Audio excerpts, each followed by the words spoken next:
Hello दोस्तों, कैसे हैं आप सब।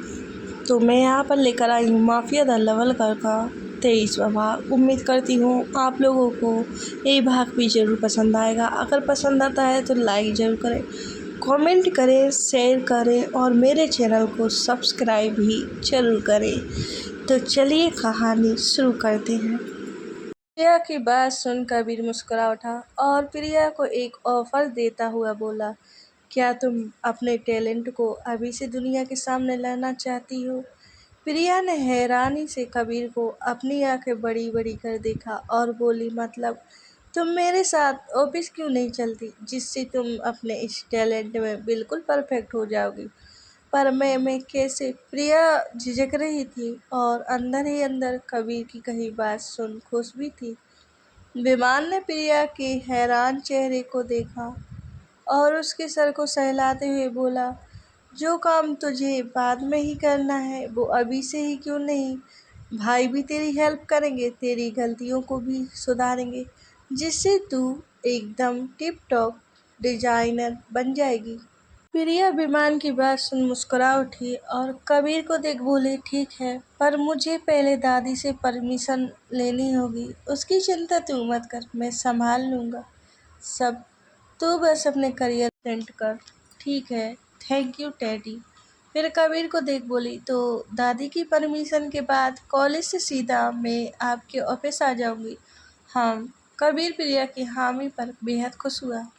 कबीर तो ये सोच ज़्यादा खुश हो रहा था कि अब प्रिया उसके सामने रहेगी। टेडी, तुम भी क्यों नहीं चलते ऑफिस। ना बाबा ना, अभी मैं ऑफिस के रास्ते को भी नहीं देखना चाहता। विमान प्रिया की बात सुन एकदम से बोला, जैसे प्रिया ने उसके सर पर बम फोड़ दिया हो। कबीर ने विमान को घूर कर देखा, जिससे विमान अपना चेहरा मासूम सा बना बोला, भाई प्लीज ऐसे मत देखो, अभी मुझे अपनी लाइफ एंजॉय करने दीजिए। आप इसे सिखाओ, आलसी कहेगा। प्रिया विमान को देख मुंह फुलाते हुए बोली। विमान प्रिया को ही अपने मन में कोस रहा था कि कहाँ जरूरत थी उसे बीच में लाने की। पीयूष जा कॉफी बना के ले आ, भाई को भी अभी कॉफी की जरूरत है। विमान इस वक्त प्रिया को भगाना चाहता था, जिससे प्रिया इस टॉपिक को यहीं छोड़ दे। हाँ ठीक है, अभी लाती हूँ कहे प्रिया रूम से चली गई। विमान ने भी प्रिया के जाने के बाद एक राहत की सांस ली और अपनी फाइल में घुस गया। कबीर ने विमान का फ़ोन टेबल पर रखा और अपने काम में लग गया। कुछ ही देर में प्रिया भी अपने साथ 2 कॉफ़ी ले आई और एक कबीर के पास और दूसरी विमान के पास रखती हुई बोली, ए लो आप दोनों की कॉफ़ी। Thank you. कबीर अपने लैपटॉप को साइड रख कॉफ़ी मग उठाता हुआ बोला, ले पीहू, एक को तो मैंने कंप्लीट कर दी, ये दूसरी वाली तू कर दे। क्यों, मैं क्यों करूं, मुझे इस फाइल को पूरा करना है। कहते हुए प्रिया ने ब्लैक वाली फाइल उठा ली। अरे कर दे ना। नो, भूतनी कहेगी। क्या बोला। प्रिया अपनी आंखें छोटी कर घूरती हुई बोली, कुछ नहीं। मेहमान उसके सर को फाइल ले घुसाता हुआ बोला, मोटा भालू। प्रिया बुदबुदाते हुए अपनी फाइल ले बैठ गई। कबीर अपनी डॉल के हिलाते जाते क्यूट क्यूट एक्सप्रेशन पर मन ही मन मुस्कुरा रहा था। कबीर और विमान ने अपनी कॉफ़ी कंप्लीट की तो प्रिया दोनों के मग उठाने को हुई कि कबीर ने प्रिया को रोक दिया। इसकी ज़रूरत नहीं, तुम अपनी फाइल को देखो। कहे एक सर्वेंट के रूम बेल से बुला लिया। प्रिया ने अपना सर हिलाया और फाइल को टेबल पर रख बोली, मुझे स्केच के लिए इंटूमेश चाहिए। विमान टेबल की ओर इशारा करते हुए बोला, वो रही टेबल, वहाँ से ले आ। अच्छा ठीक है, कहे प्रिया टेबल से अपना ज़रूरी सामान ले आई और अपने काम में लग गई। भाई मैं तो यहाँ बैठा बैठा बोर हो गया, और ये फाइल साफ देख लेना। हम। ठीक है, मैं तो जा रहा बाहर। पीहू तू चल रही है। नहीं, मुझे अभी वर्क करना है, तुम जाओ। प्रिया अपना काम करते हुए ही बोली, अच्छा ठीक है भाई, और कोई काम हो तो बुला लेना। कबीर ने अपनी गर्दन हिला दी। उसके बाद विमान भी चला गया। कबीर की मीटिंग में अभी काफ़ी वक्त था, इसलिए कबीर ने अपने लैपटॉप को साइड रख दिया और अपनी डॉल को देखने के लिए नजरें उठाई तो वहाँ प्रिया नहीं थी। ये देख कबीर ने रूम में नजरें दौड़ाई तो प्रिया रूम में नहीं थी। तभी कबीर की नज़र बालकनी के खुले गिलास डोर पर पड़ी, जहाँ प्रिया वहाँ रखे सोफे पर बैठी ज्वेलरी का स्केच बना रही थी। बाहर बारिश अभी भी थी, पर धीमी पड़ चुकी थी और बारिश का पानी बालकनी में बिल्कुल नहीं आ रहा था। कबीर सोफे से उठा और डोर से टेक लगा प्रिया को देखने लगा, जो पूरे कंसेंट होकर अपना काम कर रही थी। प्रिया ने अपने लंबे बालों को एक मेसी बन में बांध रखा था और कुछ लटें चेहरे पर बिखरी हुई थी, जो हवा के झोंकों के साथ प्रिया के होठों के साथ खेल रही थी। कबीर प्रिया को निहारने में मग्न हो गया। इस वक्त उसके चेहरे पर सुकून के भाव थे। यह परेशान कर रही लटों को बार बार अपने हाथों से कान के पीछे कर रही थी, जो हवा के झोंकों के साथ उसे परेशान कर रही थी। कबीर मदहोश सा हुआ, अपने कदम प्रिया की ओर बढ़ा दिए और पीछे सोफे पर झुक अपने होठ प्रिया की गर्दन पर टिका दिए। एकदम से किसी की ठंडी छुअन महसूस कर प्रिया सिहर उठी और कुछ पल के लिए आंखें अपने आप बंद हो गईं। कबीर के होठ हरकत करने लगे। प्रिया ने पीछे गर्दन घुमानी चाही, पर कबीर के बड़े से हाथ ने प्रिया के आजू बाजू लिपट गए, जिससे प्रिया अपनी गर्दन को पीछे नहीं कर सकी। कबीर बस अपनी आंखें बंद किए प्रिया की गर्दन को गीला कर रहा था, जिससे प्रिया बार बार सिहर रही थी। उसकी धड़कनें उस ठंडी हवाओं के साथ ताल से ताल मिला रही थी। कभी प्रिया के गले से एक कुछ शब्द निकले थे, पर पूरे होने से पहले ही रुक गए। प्रिया के भी कुछ शब्द सुन कबीर के हरकत कर रहे होठ रुक गए और प्रिया के कहे गए अधूरे शब्दों को पूरा सुनना चाहा, पर जब प्रिया रुक गई तो कबीर को प्रिया के कहे शब्दों को पूरा सुनने की एक तलब सी लग गई। कबीर ने अपनी आंखों में एक अनचाही खुशी ले प्रिया को उठा लिया और रेलिंग पर बिठा अपनी नज़रों में एक कशिश ले प्रिया से बोला, डॉल स्पीक इट अगेन। प्रिया ने कबीर की टी शर्ट को पकड़ लिया, क्योंकि कबीर के रेलिंग पर बिठाने की वजह से प्रिया को थोड़ा डर सा लगा, पर अगले ही पल कबीर की महफूज गिरफ्त अपनी कमर पर महसूस कर वो डर भी दूर हो गया। आप नहीं डॉल, मेरा नाम लो। कबीर का दिल अपनी डॉल के मुंह से खुद का नाम सुनने के लिए तरस रहा था, क्योंकि कबीर ने अभी तक प्रिया के मुंह से अपना नाम नहीं सुना था, पर आज प्रिया के भी अधूरे शब्द सुनना चाहता था। सॉरी, गलती से आपका नाम। प्रिया की आंखों में एक अनकहा डर कबीर महसूस कर रहा था, पर उसे अजीब लगा कि प्रिया उससे माफ़ी क्यों मांग रही है। डॉल, तुम मेरा नाम लेने से झिझक क्यों रही हो? मैं अपना नाम तुम्हारे मुंह से सुनना चाहता हूँ। कबीर प्रिया की उन खूबसूरत आंखों में झांकता हुआ बोला। पर आप गुस्सा हो जाते हो ना? प्रिया अपने सर को नीचे कर बोली। भला मैं गुस्सा क्यों करूँगा? डॉल, कबीर प्रिया के गालों को सहलाते हुए बोला। उस दिन मैंने जब आपको अंकल और भैया बोला तो आपने कितना गुस्सा किया था, इसलिए मुझे लगा अगर मैं आपको आपके नाम से बुलाऊंगी तो आप गुस्सा हो जाओगे, इसलिए इसलिए तुमने मुझे कभी मेरे नाम से नहीं बुलाया। हाँ? प्रिया अपनी नज़रों को नीचे कर गर्दन हाँ में हिला दी। कबीर का मन कर रहा था कि प्रिया को अपनी पॉकेट में छुपा ले और किसी को भी प्रिया को ना देखने दे। आखिर उसकी डॉल इतनी ज़्यादा मासूम जो थी। Why are you so innocent doll? Kabir एक गहरी सांस प्रिया के गालों पर छोड़ता हुआ मन में ही बोला, अगर मैं कहूँ कि मैं तुम पर कभी भी गुस्सा नहीं करूँगा तो तुम मुझे मेरे नाम से बुलाओगी। कबीर प्रिया की छीन को पकड़ उसका चेहरा ऊपर कर बोला। प्रिया ने अपनी मासूम नज़रों से कबीर को देखा और बोली, अगर आप गुस्सा नहीं करोगे तो मैं आपके नाम से बुलाऊंगी। Then call me with my name. Kabir Priya के चेहरे के बिल्कुल पास अपना चेहरा ला बोला। प्रिया को पता नहीं क्यों पर कबीर का नाम इस वक्त कबीर के सामने बोला नहीं जा रहा था। प्रिया को इस वक्त नहीं पता था कि आखिर उसके साथ हो क्या रहा है। कबीर प्रिया के कांपते होठों पर ही अपनी नजरें गड़ाए बैठा था। अब कबीर से एक सेकंड का भी और इंतजार नहीं हो रहा। हाँ, कबीर से अपने अंगूठे से प्रिया के होठों को छुआ और एक बार फिर बोला, I can't wait more, speak up.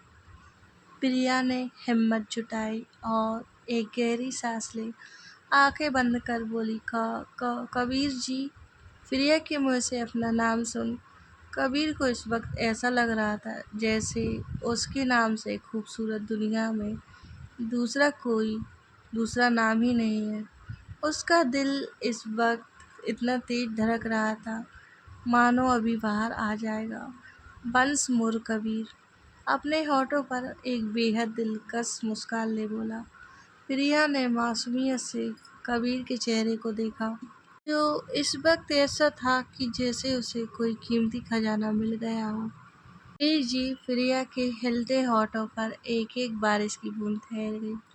Kabir की नजरें जो प्रिया के हिलते होठों पर ही टिकी हुई, उसका मन प्रिया के होठों पर अपना कब्जा जमाने का हो रहा था, जिससे प्रिया उसके नाम के सिवा दूसरा किसी का नाम अपने लाल होठों से ना ले सके।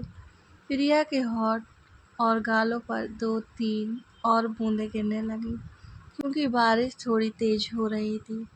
अपने होठों पर पानी महसूस कर प्रिया ने जैसे ही अपने होठों पर जीभ फेरी, कबीर जो अभी तक खुद को काबू किए हुए था, वो काबू टूट चुका था। कबीर की गिरफ्त प्रिया की कमर पर कस गई, जिससे प्रिया बिल्कुल कबीर से सट गई। कबीर ने अपने दूसरे हाथ से प्रिया के बने बन को खोल दिया और अपनी उंगलियां प्रिया के बालों में फंसाता हुआ प्रिया के लाल होठों पर अपना कब्जा कर लिया। कबीर ने ये सब इतने जल्दी किया था कि प्रिया को कुछ रिएक्ट करने का मौका ही नहीं मिला।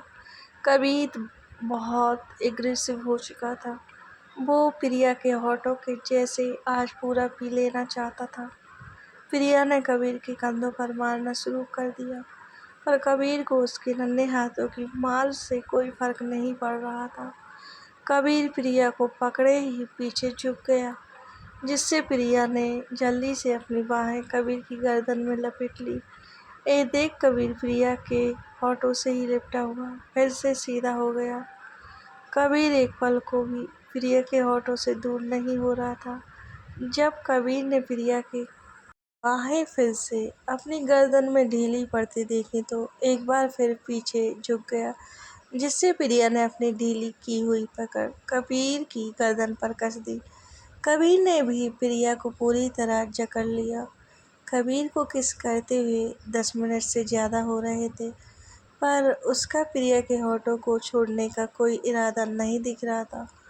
प्रिया ने अपने एक हाथ की पकड़ कबीर की गर्दन पर मजबूत रखी और दूसरे से कबीर के गालों पर रख कबीर के चेहरे को दूर करने की कोशिश की। प्रिया को इतना मशक्कत करता देख कबीर ने बेमन से प्रिया के होठों को आज़ाद कर दिया, पर उसका मन अभी भी नहीं भरा था। प्रिया जोर जोर से सांस लेते हुए गुस्से से कबीर को घूरने लगी।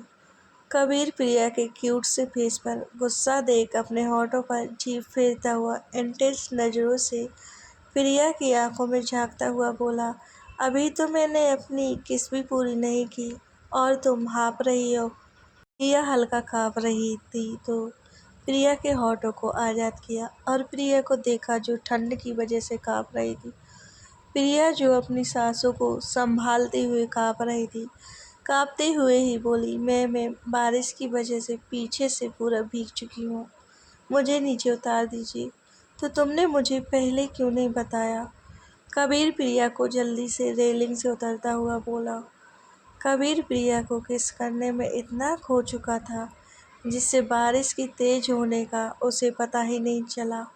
प्रिया ने अपनी आंखें छोटी कर फूले हुए मुंह से कबीर को देखा। प्रिया की बिल्ली की तरह घूरती आंखों को जब कबीर ने पढ़ा, जिसमें लिखा था, आपने बोलने कब दिया? हो सॉरी सॉरी, जाओ जाकर जल्दी से कपड़े पहन लो वरना ठंड लग जाएगी, कबीर चीखता हुआ बोला। प्रिया फिर बिना कुछ बोले जल्दी से कपड़े बदलने चली गई और साथ में फाइल को लेके भी चली गई, जिसका मतलब साफ था कि अब वो वापस नहीं आने वाली। कबीर ने भी बखूबी समझ लिया और प्रिया को जाते देख मुस्कुराता हुआ बोला, वो तो मैं खुद ही तुम्हारे पास आ जाऊंगा जान। कबीर ने फिर अपने पैर रूम में जाने के लिए बढ़ाए पर पैर अंदर जाने से रुक गए। कबीर वापस पीछे मुड़ा और गार्डन में लगे पेड़ को गौर से देखा तो उसकी आंखें गहरी हो गईं। उस बड़े से पेड़ पर एक रंग बिरंगा खूबसूरत सा तोता बैठा था। कबीर जैसे जैसे उस तोते को देख रहा था वैसे वैसे उसके चेहरे के भाव कठोर और गुस्से में तब्दील हो रहे थे, क्योंकि वो तोता लग तो आम सा रहा था पर उसकी आंखें आम नहीं थी।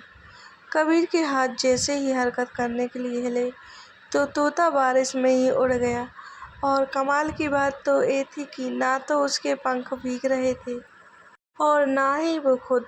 वो ऐसे स्पीड से उड़ रहा था जैसे उसे इस तेज बारिश का भान ही ना हो। कबीर ने अपनी पॉकेट से अपना फ़ोन निकाला और उसमें कुछ टाइप कर रॉकी को सेंड कर दिया। प्रिया अपना गुस्से से फूला हुआ चेहरा लिए अपने रूम में आई और गेट बंद करते हुए बड़बड़ाने लगी, एक कबीर जी बहुत परेशान करते हैं, रोज रोज किसी करते हैं, भला ऐसा कोई करता है? खुद को किसी तो करनी नहीं आती और मेरी सुनती नहीं है। बस एक बार मुझे चॉकलेट का बड़ा वाला पैकेट मिल जाए, फिर मैं भी देखती हूँ मुझे कैसे परेशान करेंगे। इनसे 10 मीटर की दूरी पर रहूँगी। ऐसे ही कबीर पर गुस्सा करते हुए प्रिया ने अपने कपड़े बदले और फाइल लेकर अपनी स्टडी टेबल पर बैठ गई। इधर कबीर भी अपनी मीटिंग अटेंड करने में बिजी हो गया, पर सामने एम्प्लॉयज़ के चेहरे पर शॉकिंग एक्सप्रेशन थे और सब आंखें फाड़े कबीर को घूर रहे थे, क्योंकि आज उनका खड़ूस बॉस मुस्कुरा रहा था जो उनके लिए एक किसी आठवें अजूबे से कम नहीं था।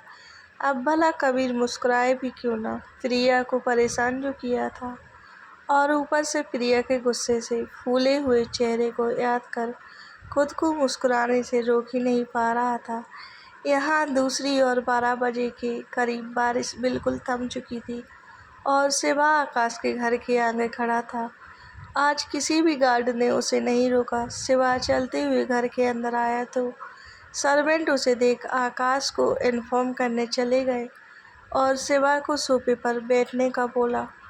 सिवा वहीं खड़े आकाश का इंतजार करने लगा, पर 5 मिनट बाद मीरा के हाथ को ब्लॉक करते हुए फुर्ती से अपने कदम दीवार पर चढ़ाते हुए बैक फ्लिप लेता हुआ अपने पैर शेरा की गर्दन पर किसी फेविकोल की तरह लपेट लिए और अपने हाथों की मदद से शेरा के कान के कुछ इंच नीचे अपनी 2 उंगलियों को प्रेस कर दिया, जिससे कुछ पल के लिए शेरा की आंखों के आगे अंधेरा सा छा गया और इसी का फायदा उठाते हुए सिवा ने शेरा को नीचे गिरा दिया।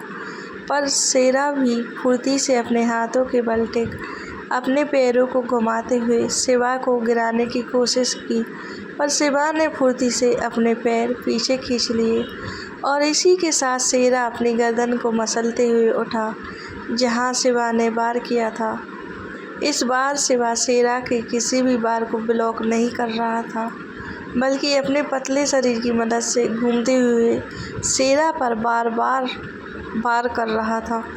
दोनों को लड़ते हुए 10 मिनट से ज़्यादा हो रहे थे। ऐसा नहीं था कि शेरा पलटवार नहीं कर रहा था, पर उसकी हर बार पर सिवा उसके वाइटल प्वाइंट को टारगेट करता, जिससे शेरा अपने हाथ वापस खींचने पर मजबूर हो उठता।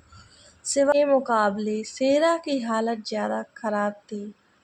अब उसके मुंह से खून आ रहा था क्योंकि सिवा का बार उसके पेट पर गया था।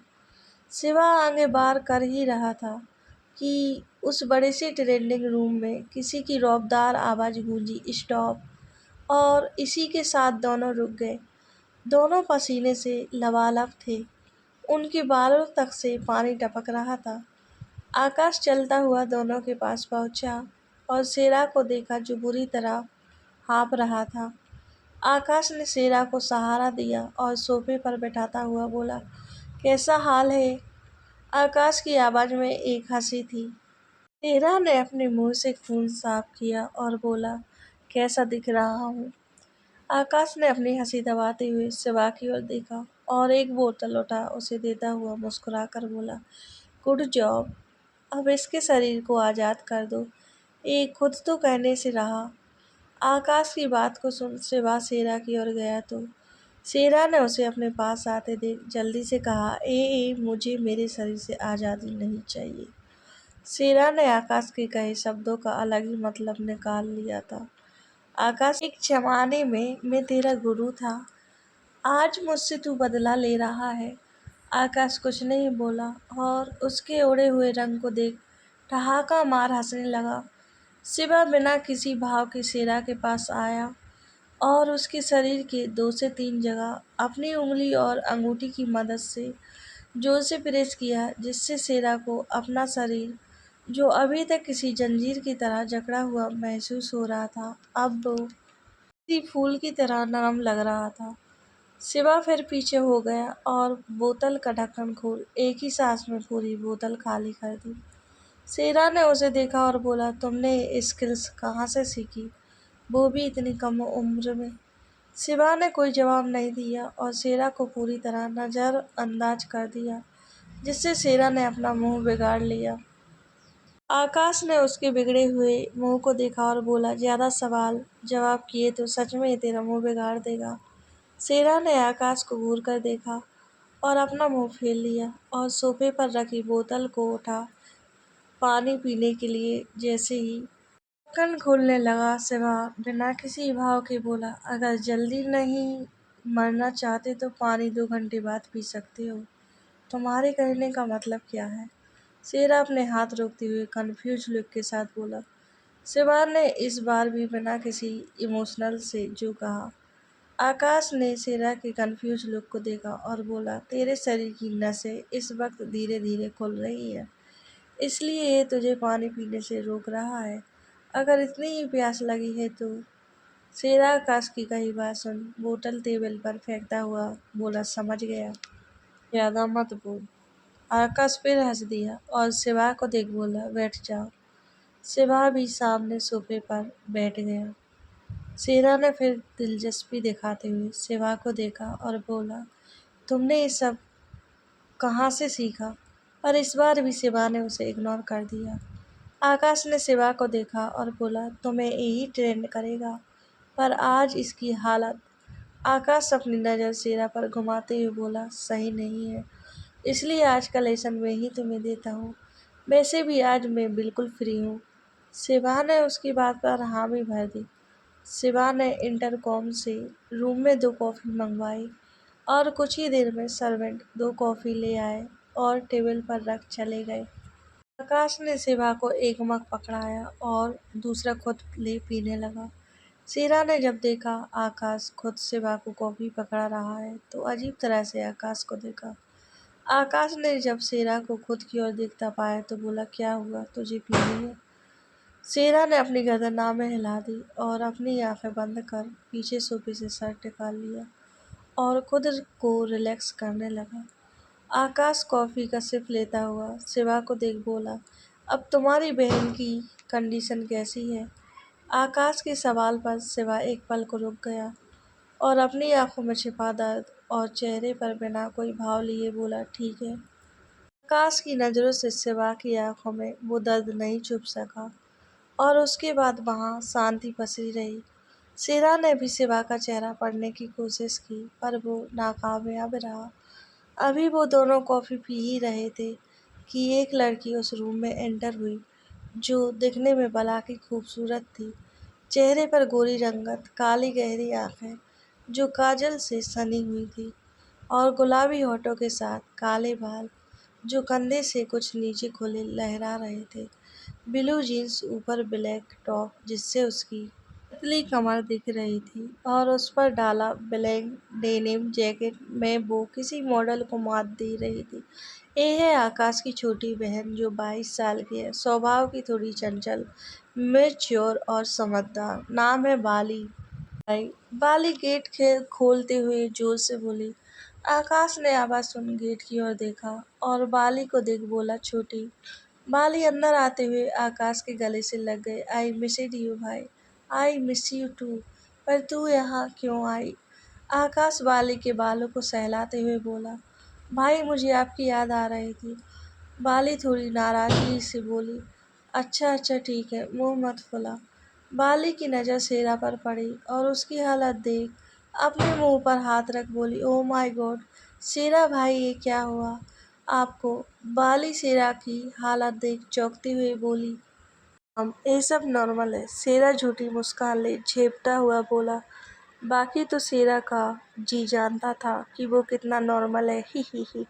भाई नॉर्मल भला कैसे? आपकी ये हालत की किसने? मुझे उसका नाम बताओ, अभी उसकी खटिया खड़ी करती हूँ। बाली अपने स्लीव ऊपर करते हुए बोली। आकाश ने उसे देखा और बोला, तुम्हारे साइड में देखो। बाली ने साइड में देखा जहाँ से वह चुपचाप अपनी गर्दन नीचे किए कॉफी पी रहा था। बाली भी दंदनाते हुए सिवा के सामने खड़ी हो गई। हे मिस्टर, तुम्हारी हिम्मत कैसे हुई मेरे भाई को मार? ने जैसे ही अपनी नजरें और सर ऊपर उठा बाली को देखा, बाली की बोलती बंद हो गई और आंखें हैरानी से बड़ी बड़ी करते हुए सिवा को देखने लगी। सिवा भी अपने सामने खड़ी लड़की को देख उसके चेहरे के भाव कुछ मिलीसेकंड के लिए बदले पर जल्दी ही नॉर्मल हो गए। तुम यहाँ? बाली अभी भी अपने सामने बैठे शख्स को देख हैरान थी। आकाश ने उसके चेहरे के भाव देखे तो उसे अजीब लगा। बाली, क्या तुम सिवा को जानती हो?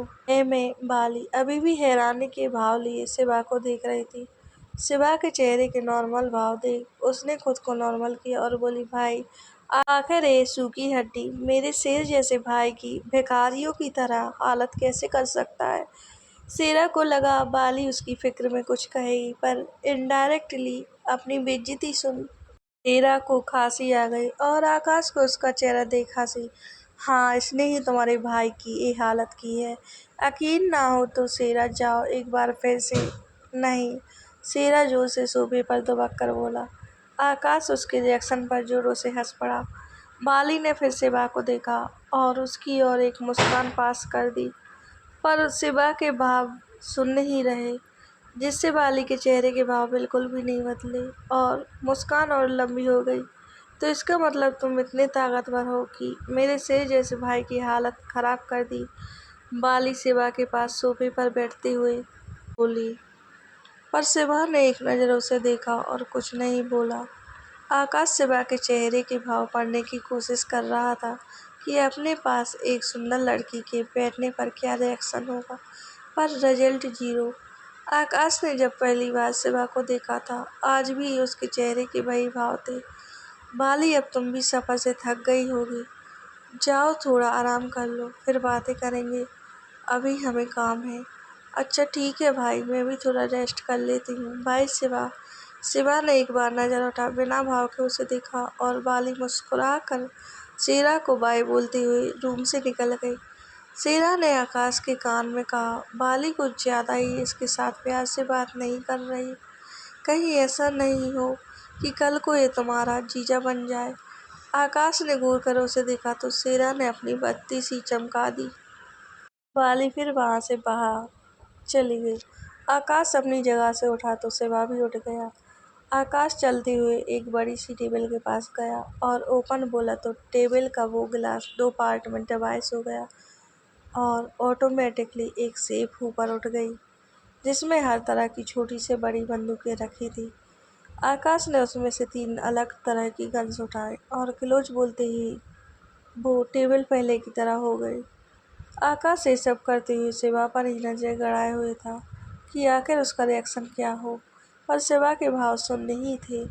ना चेहरे के भाव बदले और ना ही आंखों में कोई हैरानी। जिसे देखा आकाश हैरान था क्योंकि आकाश के पास जो गन्स थी उनमें से एक भी नॉर्मल नहीं थी, सब यूनिक थी। पास खड़े सेना ने आकाश को देखा और बोला, तुम इन 3 से क्या करोगे? देखते जाओ, कहते हुए आकाश ने 2 गन्स को साइड में रखा और एक गन को उठा उसे खोलना शुरू कर दिया और खोलते वक्त नजरें शिवा पर ही रखी, जो बड़े ध्यान से आकाश के हाथों को देख रहा था। आकाश ने गन को पूरी तरह खोल कर रख दिया और उसे वापस जोड़ने लगा। जोड़ने के बाद गन को शिवा की ओर खिसका दी और अपने दोनों हाथ टेबल पर रख दिए। तुम इसे धीरे धीरे खिसकाओ, ऐसे एकदम से कैसे करेगा? पर आकाश ने कुछ नहीं कहा और शिवा की ओर नजरें जमाए रखे हुए अपने हाथ का इशारा शिवा की ओर कर दिया। शेरा ने फिर शिवा की ओर नजरें कर ली। शिवा ने उस गन को अपने हाथ में ले ली और उसे अलट पलट कर देखने लगा और अपने हाथों में हरकत करना शुरू कर दिया और कुछ ही सेकंड में उस गन को बिल्कुल आकाश की तरह खोल कर रख दिया। शेरा की आंखें हैरानी से बड़ी हो गईं और आकाश को देखा, जिसके होंठ मुस्कुरा रहे थे। शेरा को यकीन नहीं हो रहा था कि आखिर एक बार देखने भर से कोई कैसे ये सब कर सकता है। शिवा ने उसी तरह उस गन को वापस जोड़ दिया और गन आकाश को पास कर दी। तुमने ये सब पहले भी किया है, एक बार में कोई नहीं सीख सकता। शेरा अभी भी सदमे में था। शिवा ने उस पर कोई ध्यान नहीं दिया और मजबूरन शेरा को यकीन करना पड़ा, क्योंकि आकाश ने जो 2 गन साइड में रखी थी वो भी उसी तरह खोल और बंद कर शिवा को पकड़ा दी और शिवा ने भी कुछ ही सेकंड में उसे भी आकाश की तरह कर दी। आकाश ने शेरा की ओर देखा, जो मुंह फाड़े शिवा को देख रहा था। जाओ, जाकर अपना हुलिया सुधार कर आओ, पर मुझे अभी पहले अच्छा जा रहा हूँ, कहे शेरा अपने रूम में चला गया। आकाश ने शिवा की ओर देखा, जो उस बड़े से ट्रेनिंग रूम को गौर से देख रहा था। कम आकाश अपने हाथ में गन लिए आगे बढ़ते हुए बोला। शिवा भी उसके पीछे हो लिया। आकाश ने शिवा को टारगेट पॉइंट के डिस्टेंस पर खड़ा किया और गन पकड़ाते हुए उसे सही पोजीशन के बारे में बताने लगा। शिव भी उसी तरह अपने शरीर को ढाल रहा था। पोजीशन सेट होने पर आकाश ने शूट करने को कहा तो शिवा ने शूट कर दिया, पर हाथ में एक जोरदार झटके लगने के कारण गन हाथ से छूट गई, पर निशाने में कोई ऊंच नीच नहीं हुई। गोली सीधा मेन टारगेट को फाड़ते हुए निकल गई। शिवा ने उन गन उठाई और आकाश की ओर देखा, जो उसके चेहरे को बड़े गौर से देख रहा था, जहां दर्द की कोई सिकन नजर नहीं आई। शिवा को अपनी ओर देखता पा आकाश ने बड़े आराम से कहा, तुम्हारा ये पहली दफा है तो झटका लगना नॉर्मल है। अभी तुम्हें सिर्फ 3 टारगेट को शूट करना है, इससे ज़्यादा एक भी नहीं, आकाश ने ऑर्डर भरे लहजे में कहा। शिवा ने अपनी गर्दन हिलाई और 3 टारगेट को सीधा पॉइंट पर उड़ा दिया। इस बार भी हाथ में झटके लगे, जिससे हाथ से बंदूक फिसली पर गिरने नहीं दी। शिवा आकाश की ओर मुड़ा, जो अपने हाथ में एक ट्यूब लिए खड़ा था, और बिना कुछ बोले शिवा के पास आ उसके हाथ से गन ले ली और पास रखी टेबल पर रख दी और दूसरे ही पल शिवा का हाथ पकड़ा तो शिवा ने अपना हाथ वापस खींच लिया और आकाश की ओर क्वेश्चन मार्क लुक दिया। मैं तुम्हारे हाथ में क्रीम लगा रहा हूँ, जिससे तुम्हें दर्द नहीं होगा। शिवा 2 कदम पीछे होते हुए बोला, मुझे कोई दर्द नहीं हो रहा, फिक्र ना करें। आकाश ने उसे एक नज़र देखा और उसके हाथ को पकड़ लिया। शिवा अपनी आंखों में गुस्सा ले वापस हाथ खींचने को हुआ, पर आकाश की पकड़ मजबूत थी। उसी समय शेरा भी रूम में एंटर हुआ और आकाश को शिवा के हाथ में ऑइंटमेंट लगाते देखा तो उसकी आंखें छोटी हो गई। शिवा ने अपनी नज़रों में गुस्सा लिए अपने हाथ को ट्विस्ट कर एक बार फिर हाथ छुड़वा लिया और खुद ही अपने हाथ में लगी क्रीम को लगाते हुए बोला, मैं खुद कर लूँगा। उसकी आवाज़ में आक्रोश था। आकाश ने उसकी हरकत देखी तो उसे बुरा लगा और शिवा की नज़रों में झांका, जहाँ पहली बार वो उसकी आंखों में इमोशनल की लकीर देख रहा था, जो गुस्से की थी। आकाश बस उसे देखता रहा और कुछ नहीं बोला।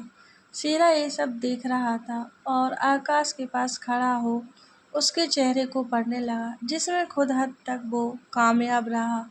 आकाश ने सेरा को देखा और बोला, प्रोजेक्टर ऑन करो, और खुद जा सोफे पर बैठ गया। सेरा ने सेरा के कहे मुताबिक जाकर प्रोजेक्टर ऑन कर दिया और उसमें हर तरह के गन्स दिखने लगे। साथ में उसके इस्तेमाल से लेकर चलाने की हर तरह की बात बताई जा रही थी। शिवा बड़े गौर से हर चीज को देख और सुन रहा था और आकाश उसके चेहरे को बड़े गौर से पढ़ने की कोशिश कर रहा था, पर नाकामयाब रहा। प्रोजेक्टर पर वीडियो लगभग 45 मिनट चला, पर शिवा ने एक पल के लिए भी अपनी पलकें नहीं झपकाई। वीडियो बंद होने पर सेरा ने शिवा को देखा और बोला, तुम्हें पूरी ट्रेनिंग के दौरान इन सबको यूज करना है। शिवा ने अपनी गर्दन हाँ में हिला दी। क्या अभी कुछ और है? सेरा ने आकाश की ओर देखते हुए पूछा। नहीं। शिवा ने आकाश को देखा और जाने की इजाजत मांगी। आकाश ने बिना कुछ कहे अपने सर को हाँ में हिला दिया, तो शिवा बिना कुछ बोले अपने छोटे से ब्लैक बैग को सोफे से उठाया और अपने कंधे पर टांगते हुए चला गया। आकाश उसे तब तक देखता रहा जब तक वो उसकी आंखों से ओझल नहीं हो गया। शेरा, जो आकाश को कब से देख रहा था, सोफे पर बैठते हुए बोला, आखिर तुम्हें कैसे पता चला कि वो ये सब एक बार में ही कर लेगा? मैं शुरू से तुम दोनों को लड़ते हुए देख रहा था। इसने तुम पर सिर्फ एक बार किया था और बदले में तुमने उस पर कई।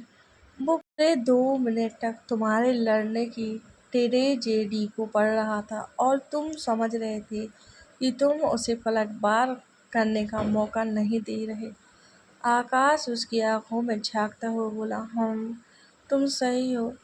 दूसरा, उसका गन चलाने और सीखने की बात तो इसका एक लेवल सोच से भी परे है।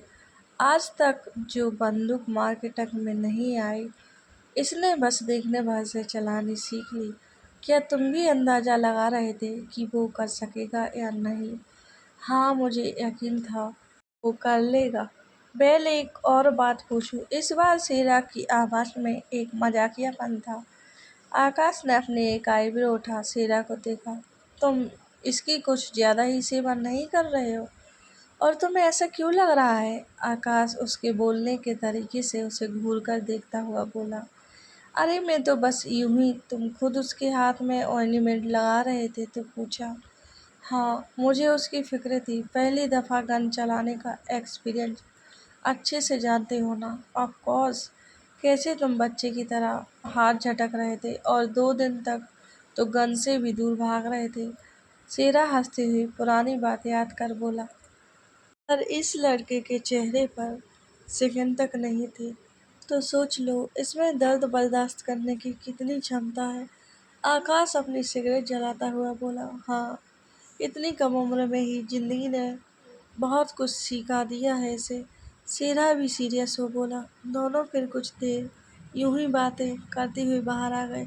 इधर दूसरी ओर प्रिया ने अपनी फाइल कंप्लीट कर ली थी और अपने हाथों को फैलाते हुए आलस मोड़ने लगी। हो गया, अब इस फाइल को देते हैं। कबीर जी को गए। प्रिया फाइल ले रूम से बाहर आ गई और कुछ सोते हुए रुक गई। 1 मिनट, अगर मैं गई और मुझे फिर से पकड़ कर किसी कर लिया तो? ना बाबा ना, मैं नहीं जा रही। का कोई भरोसा नहीं, कहते हुए एक सर्वेंट के हाथों फाइल कबीर के स्टडी रूम में भेज दी। हम और अब करते हैं थोड़ी मस्ती, वो भी टेडी के साथ, कहते हुए प्रिया विमान को ढूंढने लगी और विमान हॉल में बैठा स्ट्रॉबेरी का बाउल लिए मजे से खा रहा था। प्रिया ने जब विमान को स्ट्रॉबेरी खाते हुए देखा तो अपने होठों पर जीभ फेरते हुए नीचे विमान के पास आई और उसकी ओर मुँह कर सोफे पर बैठ अपनी टिमटिमाती आंखों से विमान को देखना शुरू कर दिया।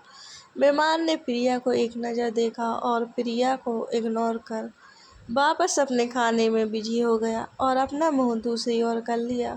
प्रिया ने ये देखा तो अपना क्यूट सा मुंह फुला लिया और अपनी जगह से उठ वापस विमान की ओर मुँह कर बैठ गई और वापस उसी तरह विमान को अपनी मासूम सी आंखों से देखने लगी। मान ने उसे घूर कर देखा और बोला, क्या है? मुझे भी खाना है। प्रिया बाउल की ओर इशारा कर बेहद मीठी आवाज में बोली, नहीं कहते हुए विमान फिर से घूम गया। प्रिया भी ठहरी जिद्दी, फिर से उठकर विमान के सामने बैठ गई। Teddy please. विमान ने उसकी इतनी प्यारी रिक्वेस्ट को भी ठुकरा दिया। और मैं तुझे क्यों खिलाऊं? विमान बाउल को उसकी ललचाई नजरों से दूर करते हुए बोला, क्योंकि मैं तुम्हारी बेस्ट फ्रेंड हूं ना। प्रिया अपनी टिमटिमाती आंखों को झपका बेहद क्यूट तरीके से बोली, और मुझे भी इस बेस्ट फ्रेंड ने 1 घंटे 25 मिनट 15 सेकंड पहले मेरे काम को करने से मना किया था।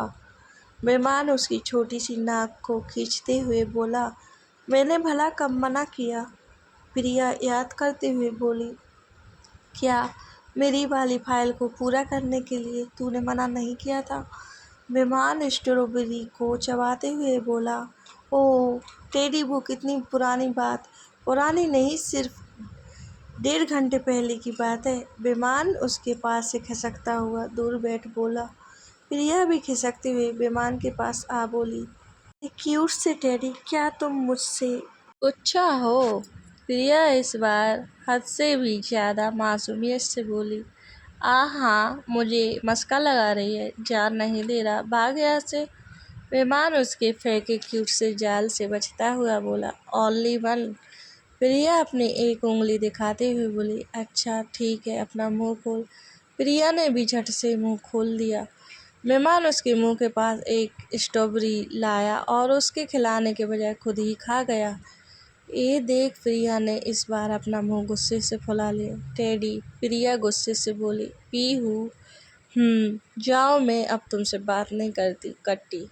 और ले ले ले, मेरा प्यारा बच्चा गुस्सा हो गया, ले अब जल्दी मुंह खोल। विमान एक बेरी प्रिया के पास लाता हुआ बोला, फिर से मुझे नहीं चिढ़ाओगे ना? प्रिया अविश्वास से विमान को देख बोली, ना। फिर प्रिया ने भी मुस्कुराकर अपना मुंह खोल दिया, पर विमान ने फिर वही हरकत दोहरा दी और स्ट्रॉबेरी अपने मुंह में डालते हुए हंस दिया। प्रिया का तो इस बार गुस्से से बुरा हाल हो गया और अपने विमान को पीटते हुए बोली, मोटे भालू कहेंगे। विमान अपने हाथ आगे करते हुए हंस रहा था। प्रिया ने उसे हंसते हुए देखा तो गुस्से से बोली, अब देखो तुम मोटे गेंडे, कैसे तुमसे बदला लेती हूँ, अत्याचारी दुष्ट मनुष्य। और हिंदी शब्दकोश के जितने भी शब्द थे सब विमान को सुना डाले। प्रिया फिर गुस्से से सोफे से उठते हुए बोली, मोटे देखना, तुमने मुझे स्ट्रॉबेरी नहीं खिलाई ना, अब देखना कैसे तुमसे बदला लेती हूँ। प्रिया बाहर से गुस्से से गुब्बारे की तरह फूले हुए जाने लगी और विमान तो उसका मुंह देख जोर जोर से हंस रहा था। ये देख प्रिया पीछे मुड़ जोर से बोली, चुप हो जाओ मलेरिया की मच्छर, और गुस्से से वहां से किचन में चली गई।